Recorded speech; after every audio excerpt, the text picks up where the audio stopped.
Now it's time for our focus report. In Japan, Prime Minister Shinzo Abe is expecting a landslide victory in Sunday's parliamentary election. His economic policy, known as Abenomics, has been largely successful, and Abe is placing it at the center of his campaign. Still, despite the record high levels of Japan's stock markets and a declining jobless rate, our reporters Yuka and Julie Dungelhoeff wanted to find out if Abe's signature measures really made everyone richer. Every Thursday at 7 in the morning, over 100 people gather in this room, keen to check in on the startup sector. So our aim is to promote our company's values, to make running a fun activity, to turn roads around the world into community assets. It's a venue for startups to pitch their projects to corporate managers. Over 200 meetings have been held so far, sometimes leading to tie-ups, buyouts or IPOs. Large companies are attracted by the speed and motivation of these small ventures. I want to use opportunities like this one to help high school students launch their own businesses. Under the so-called Abenomics growth strategy, the government has been encouraging the private sector to invest more in business ventures.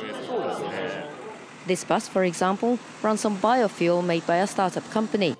Founded by a group of university students, Yuka is now listed on the Tokyo Stock Exchange following a successful IPO in 2012. Suddenly, we had access to an unbelievable amount of funds. Credit also increased, and that allowed us to launch new research and marketing projects. We visited the research center to find out what's so special about the firm's key ingredient, Yuka, a type of algae. The microorganism moves like an animal, but is also photosynthetic like a plant. It's rich in nutrients and high in energy. When there is no oxygen, Yuka transforms 30% of its cells into oil. Our goal is to produce enough biofuel to fly a passenger jet by 2020. Critics say that while Abenomics has benefited big corporations and venture capitals, it's left ordinary people behind. Household income over the past 5 years is flat. If you adjust it for inflation, it's actually down. Wages are stagnant. This past year, bonuses decline. 38% of the workforce is the precariat of non-regular workers. 50 kilometers southwest of Tokyo, we met one of the people belonging to this 38%. Like many others, Yaeko Moriyama runs 2 or 3 jobs a day. As soon as she gets home after her regular work, she gets ready for the next. We ride along with her to see how she organizes her life. いろんな種類の仕事、ケーキ作りがありますよとか、ドラッグストア。An agency sends her a list of odd jobs every day. Average pay, €7.5 per hour. 前の日にならないと来ないんですよ。With 2 children studying at university, she needs to run multiple jobs to make ends meet. 大学の学費がすごい高いんですよ、日本は。年収の半分いきますからね。でもそれを勉強したいから仕方ないですよね。Moriyama hurries to her next job, putting price tags on clothes for 5 hours. 1時からなの。お昼は食べる時間は？食べないですね。飲み物でお腹いっぱいにしたくて。Not all parents can prioritize education. This NGO provides free evening classes to children whose parents can't afford activities outside school. 1 in 7 Japanese children is considered to be in relative poverty. Many give up going to college and start low-paid jobs. We're seeing a widening education gap among children. The higher the parents' income, the better the child's academic level and vice versa. This means that the parents' revenue determines the child's future. Shinzo Abe has pledged to use an increase in sales tax to pay for childcare and free university tuition. If his party wins Sunday's election, as polls suggest, pressure will be high on the Prime Minister to reform the labour market.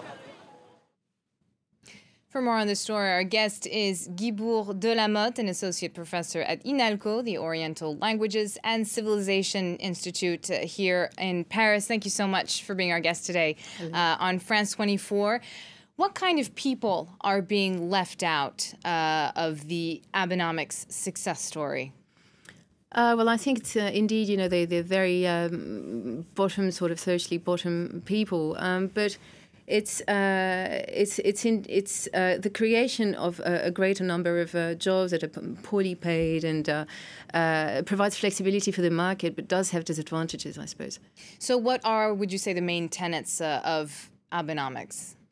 The main benefactors, you mean? No, the main policy tenets of Abenomics aimed at it's quantitative easing, monetary easing for a start. So that the aim of that was to get rid of deflation, and by getting rid of deflation, produce growth.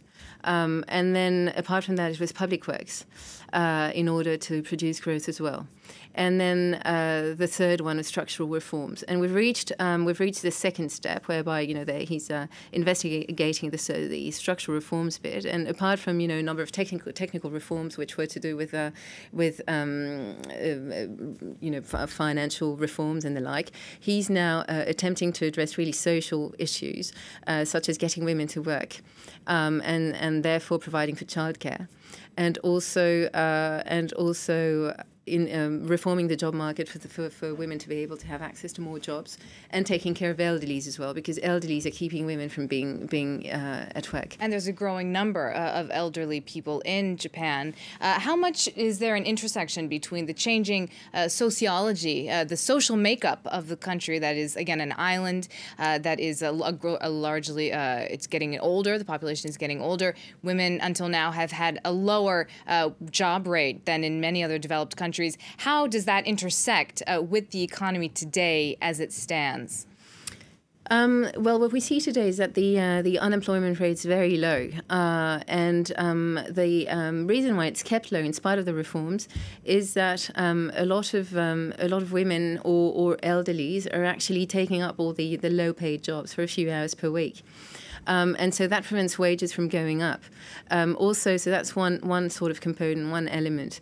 Also, the fact that there are more elderlies means, you know, an increased burden for the working classes, and also that impacts heavily, of course, on the economy, because the kind of people will travel less. So there's a decline in internal tourism, for domestic tourism, for instance. They don't consume the same kind of things, so you need to produce certain things for that specific market, but then it means a decline in the economic activity in general. So it does have an impact, of course. Now, does Abenomics, from your perspective, does it address the root causes of Japan's 2 decades of stagnant economic growth? Because Japan was a powerhouse, right, until the early 80s, and then since then it's been declining greatly. Does this address the structural issues at play in that decline? Well, the main problem has been deflation, really, because deflation means that whatever the growth, it's sort of annihilated by the deflation or lack of inflation. So that's been a major problem, and what Abenomics have sought to do is rid Japan of deflation. Now, then, the problem they've had is that the value of the yen should have been shrinking with the quantitative easing policy which they adopted, but it didn't as much as expected, because the dollar and the euro and the pound were going down. So the yen sort of was attractive for investors. So that's been one problem they've had to deal with. Now they're pursuing the policy still, and so hopefully, you know, they're at 0.5%, 4% of inflation, and that's very low, with negative interest rates still. So hopefully, if they keep going, you know, it might eventually produce results.